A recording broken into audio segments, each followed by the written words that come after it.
Esse é mais um corte da minha live ERC ao vivo, que acontece toda quarta-feira às 20 horas. E para assistir a live completa e ter acesso a mais conteúdo original, assine ERC+.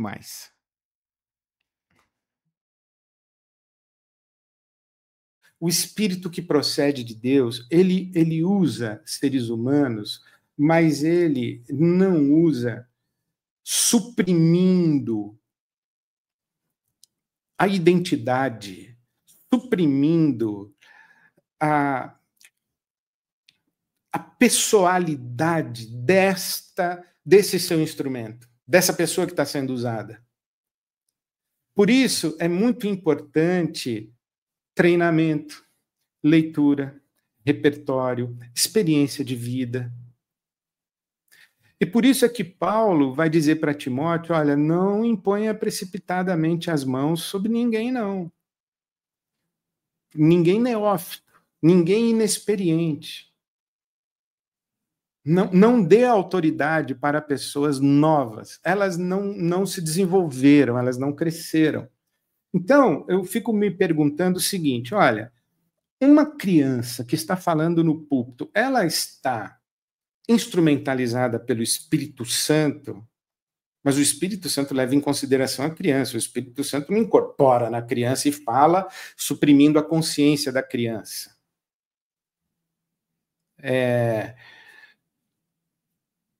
Não é um fenômeno cristão. Isso. Pelo menos na maneira como o apóstolo Paulo orienta.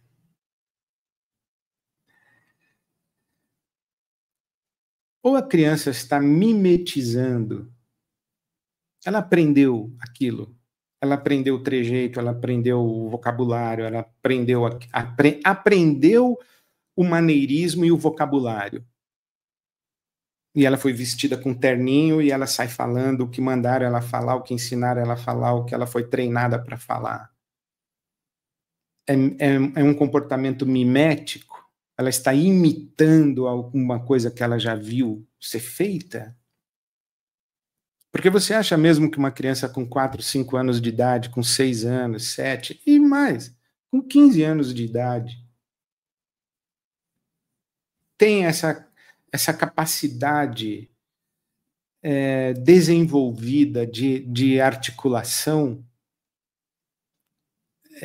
de raciocínio e de profundidade para o exercício de um ministério de dons espirituais verbais? Ou essa pessoa está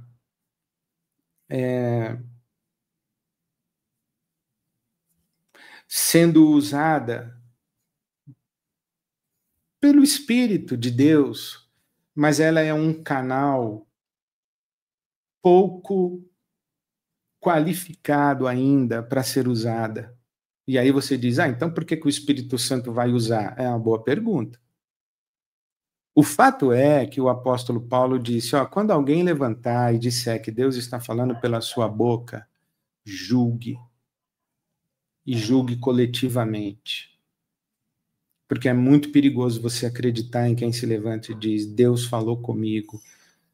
Ou alguém que se levanta e diz, eis que o Senhor teu Deus te diz, : abre aspas, eu rasgo o câncer, eu filtro o teu sangue e eu curo a leucemia. É muito perigoso dar crédito a isso, especialmente quando uma fala desse tipo vem da boca de uma criança. Esse fenômeno das crianças, ele é um fenômeno tão complexo e que expõe a vulnerabilidade que pode trazer danos muito significativos às crianças e às pessoas que dão créditos a essas crianças e ao ambiente religioso que dão protagonismo a essas crianças. Então, não é nada louvável tudo isso que acontece. Não é nada louvável nenhuma espetacularização da experiência espiritual, especialmente experiência espiritual de transe, em que a pessoa em transe, ela praticamente, ela perde o status de responsabilidade moral. Sabe que uma vez aconteceu comigo, eu estava no meu gabinete pastoral e uma jovem moça, ela incorporou um espírito.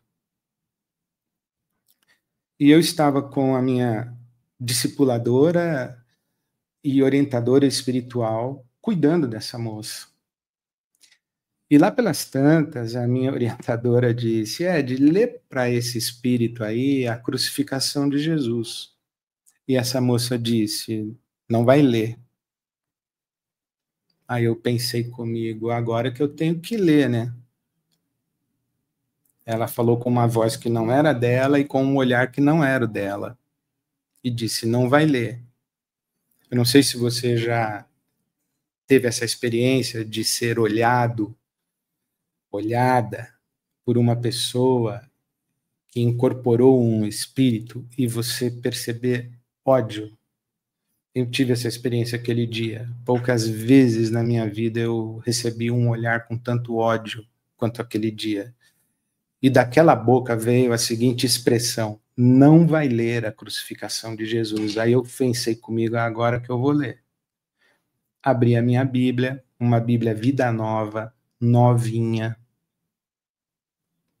Quando eu comecei a ler, ela meteu a mão na minha Bíblia, rasgou e jogou pro alto, esparramou minhas canetas, tudo que tinha em cima da minha mesa.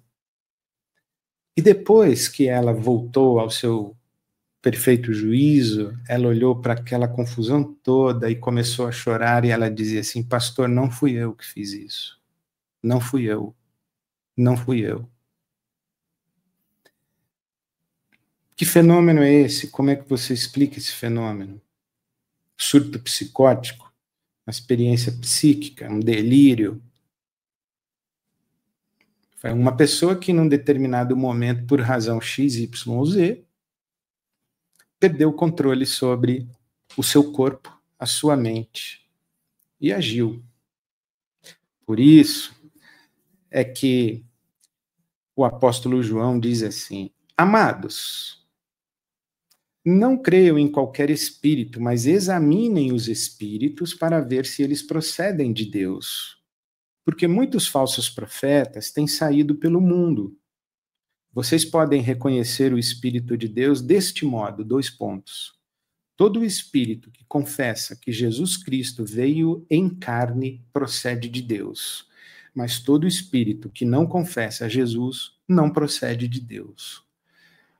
O que João deixa muito claro é que nós, seres humanos, podemos nos relacionar, interagir com espíritos.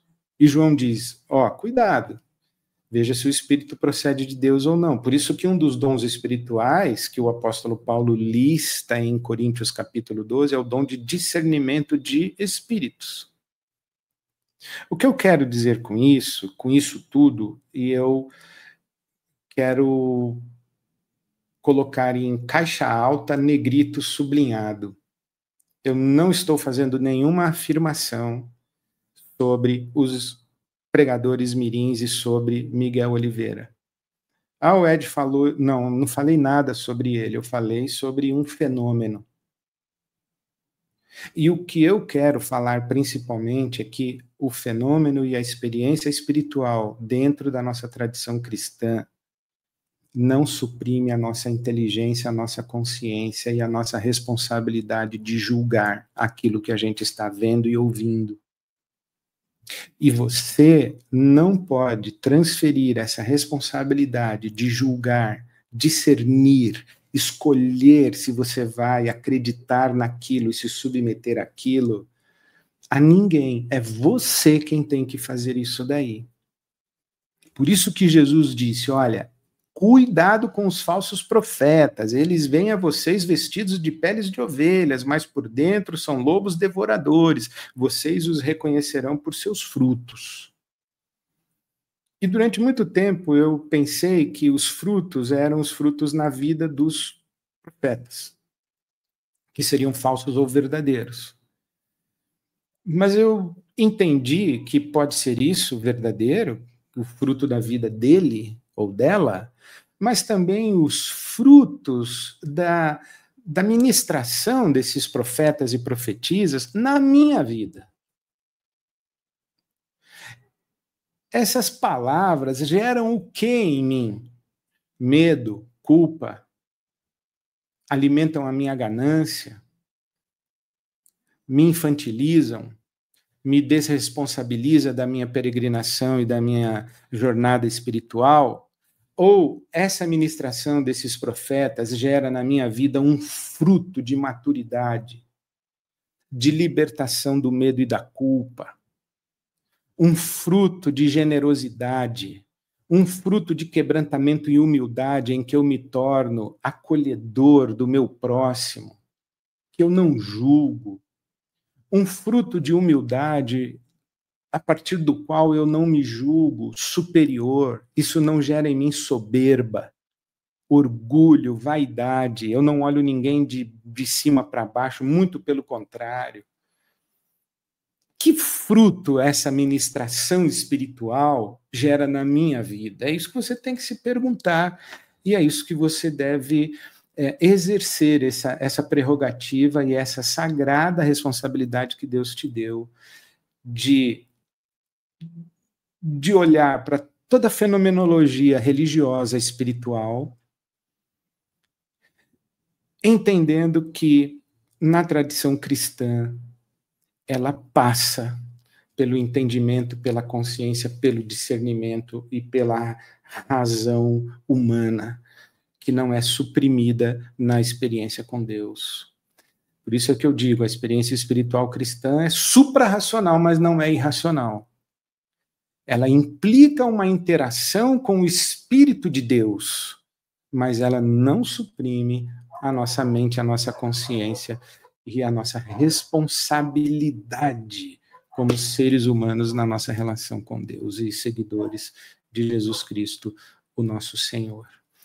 Eu peço a Deus que estas considerações que eu acabo de fazer tragam referências e, se for assim mesmo, que o Espírito de Deus traga luz para você, para a sua própria experiência e para o seu próprio discernimento disso tudo que está acontecendo. E que Deus tenha misericórdia das crianças do nosso Brasil, aquelas que ocupam os nossos púlpitos muito bem vestidas e aquelas que povoam as nossas ruas sem ter o que vestir.